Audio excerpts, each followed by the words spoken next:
Lesson today, I'm going to jump in and have a look at this free course that I run. You can jump into the link down in the description below and jump on. It's only a couple of clicks. It's a course that I'd put together because I noticed that when trying to teach people about grammar in Te Reo Māori, they didn't have a good grasp on grammar in English, which made it really difficult to try and understand grammar contextually between the two languages.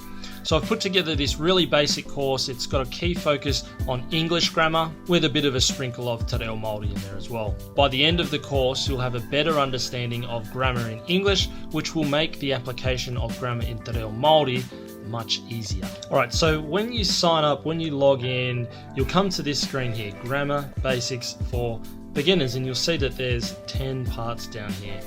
10 parts down the bottom. So we can click on Start Course and it will take you to this section here, and it's a video course.